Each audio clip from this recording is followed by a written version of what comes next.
Yes, I agree. We desperately need a MacBook refresh, and we've heard about them.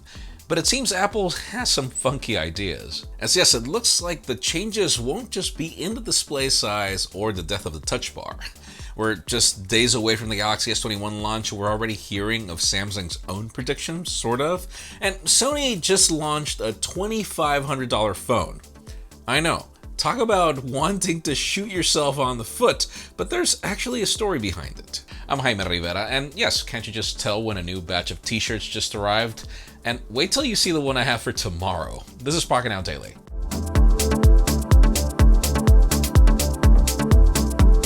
Yes, repeat after me. The official news today, as always, begin with really good deals. Yes, the Galaxy S21, S21 Plus, and the Ultra, and every other product we got at Unpacked is still available for pre-orders with a huge amount of savings. You have 2 days left to pre-order though. So if you get the Galaxy S21, it's available for $99, or the S21 Plus for $299 if you have an eligible device for trade-in, and you also get $100 or $150 respectively in instant credit for accessories and 6 months of Spotify Premium. When it comes to the Galaxy S21 Ultra, that one is available for $499, up to $200 in instant credit, a smart tag, and 4 months of YouTube Premium, again with a trade-in. Also, don't forget that we have 15% discount in the award-winning UB Pro from SUPCASE. Use promo code PocketNow15 on SUPCASE.com or promo code 10PocketNow on Amazon to get a 10% discount. Now, for the old faithfuls that still have some awesome deals, the Galaxy Z Flip is available for $299, while the Z Fold 2 is still available for $999 if you have a good device for trade-in. If you're looking for some headphones, the Sony's WH-1000XM, the Mark IVs, they're just hard to pronounce, are currently $72 off, leaving them at $280. The AirPods Pro is also $49 off, leaving them at $200. And finally, the Fire Stick TV Lite is currently $8 off, leaving it for $22. And we also have deals on other headphones, earbuds, and others in the description. And don't forget, we have partnered with SUPCASE to give away a Galaxy S21 and a Galaxy S21 Ultra.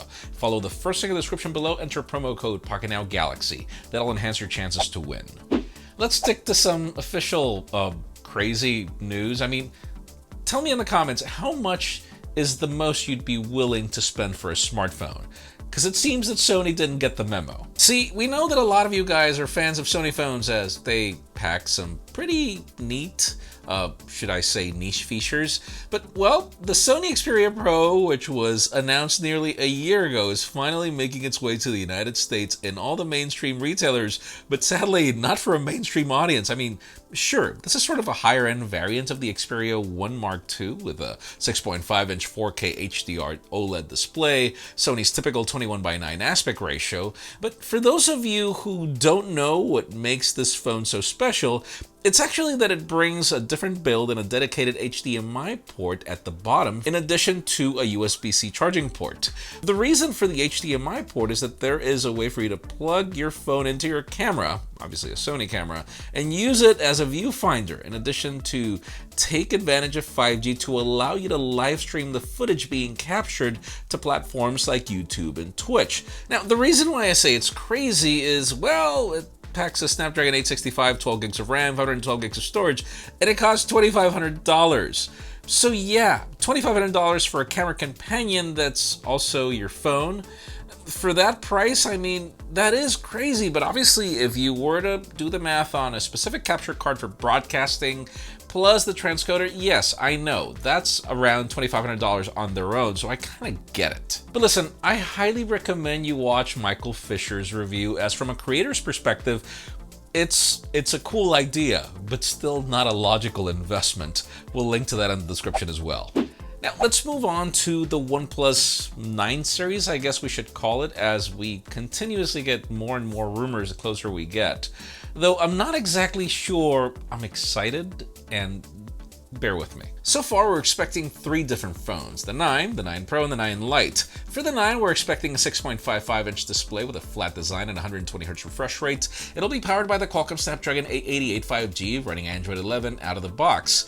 When it comes to the cameras, a new tweet from Max Jambor claims that the OnePlus 9 and the 9 Pro will not bring a periscopic lens like the one we get on phones like the S21 or the P40 Pro, which is interesting because Oppo, yeah, we know that story.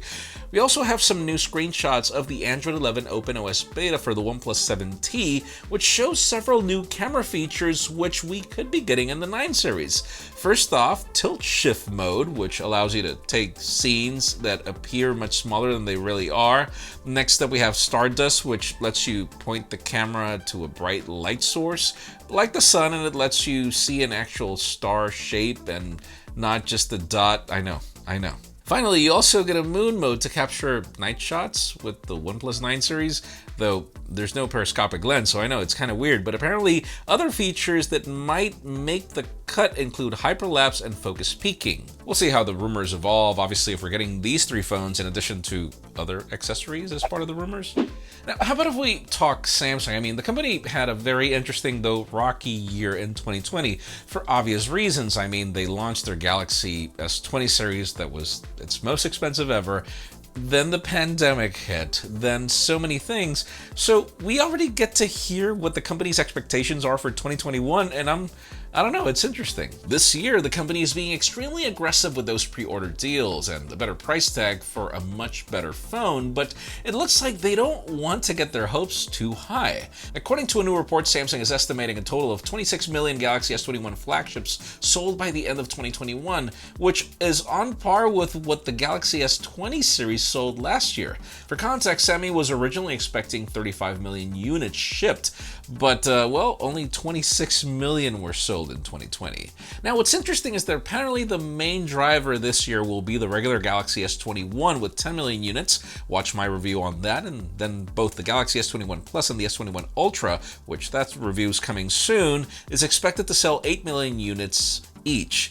And of course, sales and ship units are 2 different things, but they are interconnected, so even if the shipments are lower, that doesn't mean that they expect to sell less. We'll see what ends up happening. Seriously, Samsung's current price tags for the Galaxy S21, in addition to the pre-order perks, which we link to in the description, are just so good that they're kind of irresistible. I think that it's going to be a very different year.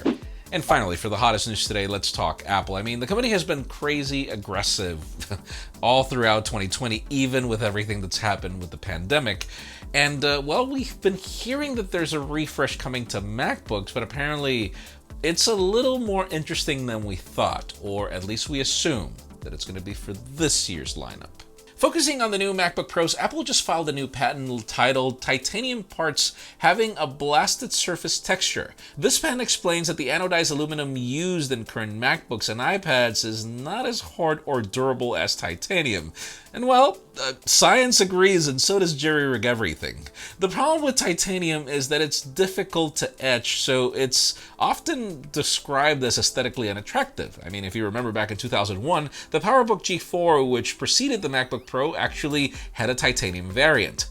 I know, you probably don't remember, it's a while ago, but now the patent provides a different solution by outlining a blasting, etching, and a chemical process to give a titanium enclosure a more attractive appearance. Apple is describing the surfaces including peaks separated by valleys. But don't worry, the rest of the process will allow it to retain a high gloss surface finish. I know those names, man, but now we know that titanium has made a comeback with Apple, like for example in the Apple Watch Edition, which has a titanium casing option. However, this new process should allow for titanium cases for Apple Watches, iPads, and even iPhones, according to the patent. Last month, Apple was granted another patent for a matte black MacBook Pro, and it looks like they are finding other ways to get rid of the anodized aluminum, which should make Macs more durable. Obviously, we have no timing, and that's just the way patents work, but let us know in the comments down below, what is your ideal material for a laptop? Which is your favorite?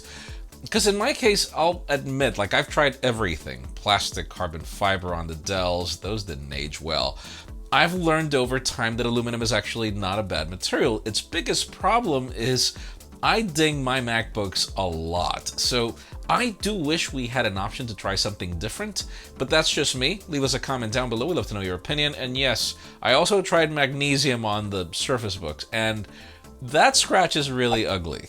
Friends, again, if you want to get the news earlier, follow us on Pocketnow.com and subscribe to our channel for more videos like this one. Also follow us on social medias. Our extended coverage happens on Instagram, and follow me on my personal handles to see me enjoy new toys. Please give this video a thumbs up if you like what you saw. I'm Jaime Rivera. Thanks so much for watching. We'll see you tomorrow.